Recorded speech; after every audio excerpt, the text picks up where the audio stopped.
So, naisip kong gamitin yung minana ko sa mga magulang ko. Siguro hindi lang to pang pangalawa, hindi lang pangatlo. Marami na, siguro pang 18 hanggang 20 business na ginawa ko. Marami akong natry bago ko na nakuha tong Kuyas na pangalan, tapos Toto Batangas ang tininda.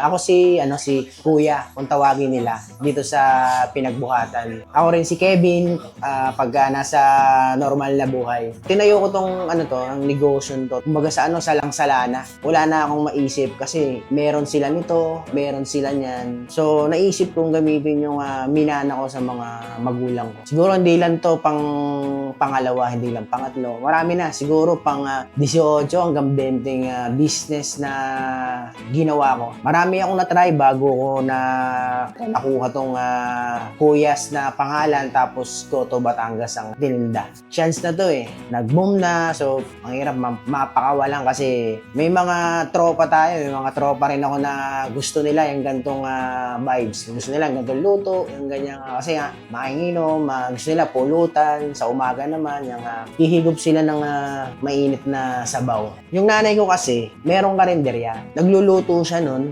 madalas kasi nga ang kalimitang mga customer niya, mga driver ng jeep, mga Batanggenyo. Nakakatingin ako, masarap, tapos every time na pupunta kami ng Batangas, yun yung lagi namin pinupuntahan sa mga kainan doon sa loob ng Batangas. At ayun pa, yung kaya nga Goto Batangas kasi siya yung wala sa Pasig. Limitan, may mga maiinit na sabaw dyan, pero yung Goto ang wala sa Pasig. Ang tao, gugustuhin yung Goto kasi hindi lang dahil sa mainit, lasa na rin. Na totally, ang nagtitimpla ng lasa, hindi ako, kundi yung mga customer ko. Kasi may patis, sili, tsaka kalamansi. Sila talaga yung maghahalo at magtitimpla ng lasa. Sa presyo ito pinag-isipan ko talaga Although nandun tayo sa point na mahirap, andun din tayo sa point na talagang yung proseso. Ang ginawa ko na lang is, binabaan ko na lang din na at least kumikita ako kahit paunti-unti. Hindi ko siya itinapat na mahal agad kasi hindi ko naman masasabing dahilan na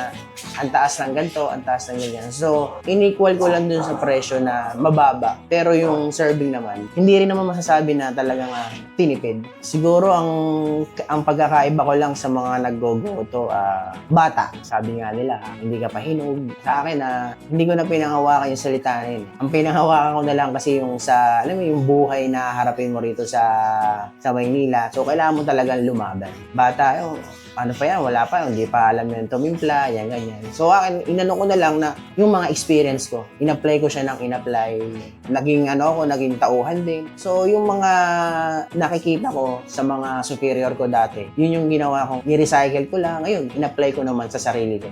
Dito naman, hindi naman masasabi na na marami akong gagawang ilang kilo. Siguro almost mga 5 to 10, mga ganyan lang. Umiikot lang din kasi hindi lahat ng oras malakas. Hindi lahat ng oras malamig. Kasi mas pumapalo lang talaga yung benta ko pagka yung malamig ang panahon.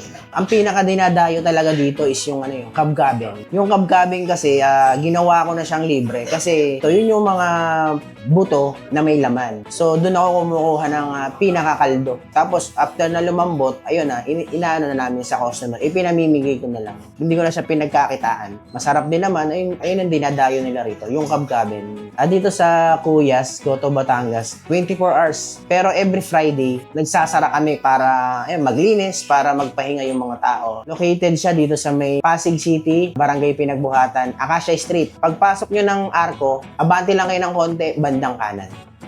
Ang Gotong Batangas ay isang tradisyonal na pagkain na nagmula sa lalawigan ng Batangas. Isa itong uri ng sabaw na ang pangunahing sangkap ay laman loob ng baka. Partikular ang goto o beef tripe. Mas kilala sa malinamnam at mas creepy na lasa. Pinapakuluan ng matagal ang tripe upang maging malambot at madaling nguyain. Dinadagdagan din ito ng luya, bawang at sibuyas para sa mas malalim na lasa.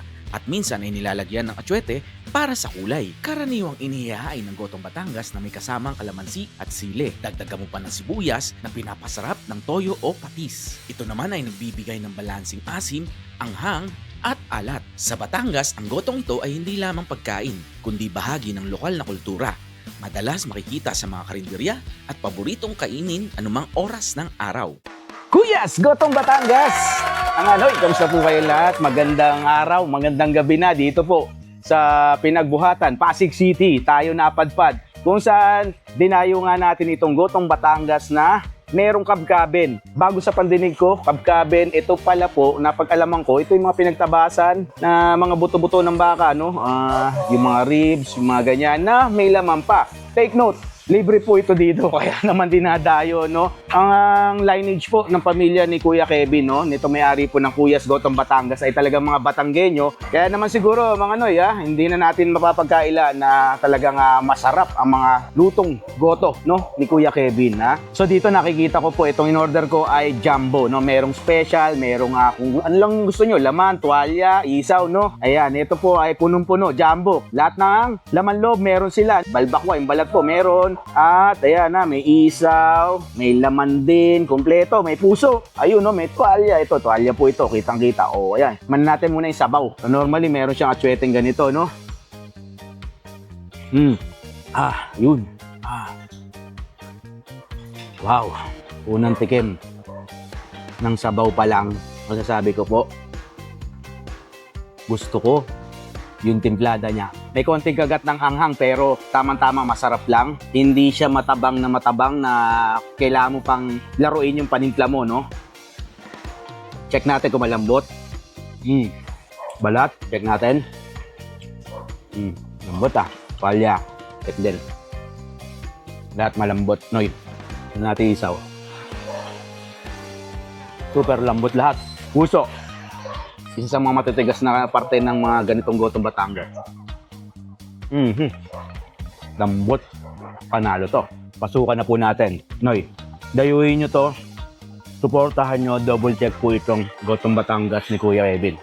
Masarap. Nagustuhan ko po siya. Kaya pala nakikil. Nag-uumpisa na po makilala tong Kuyas Gotong Batangas dito sa Pasig eh. Bayayin na natin na may sawsawan. Ako nilalagay ko toyo, no?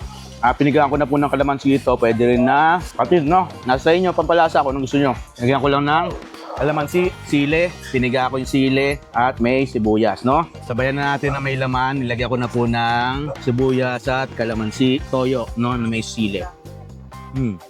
Wow. Nalupat kumarap. Ang linamnam. Ang sarap. Hindi ko po alam ito ay ano ko lang po. Paborito ko ang Gotong Batangas, papaitan, mga ganyang pagkain sa sabaw, no? Mas gusto ko po siya kaysa sa pares, yung ganyan, no? Mas okay siya. Lagyan pa natin.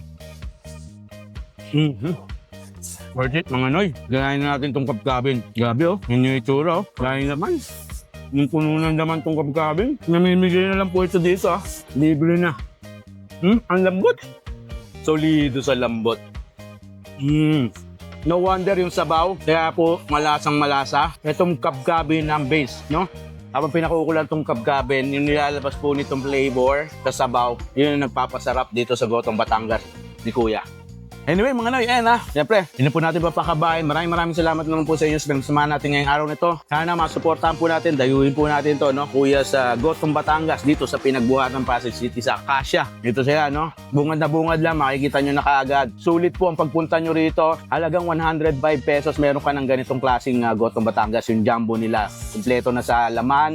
Meron 75, yung special, no? Mura-mura lang. Hindi ganun kamahal, Take note, Ayun po yung isa sa mga maganda rito. Hindi mahal, pero masarap. Sulit, 24 hours. Sugurin na natin yan. Mabuhay po kayo lahat. Maraming salamat naman po sa inyo. God bless us all. Siyempre, iwas po tayo sa sakit. Ingat tayo palagi at maraming pagpalaan mating sa inyong buhay. Ako pa rin po, Squedex. Mahal para sa inyong lahat.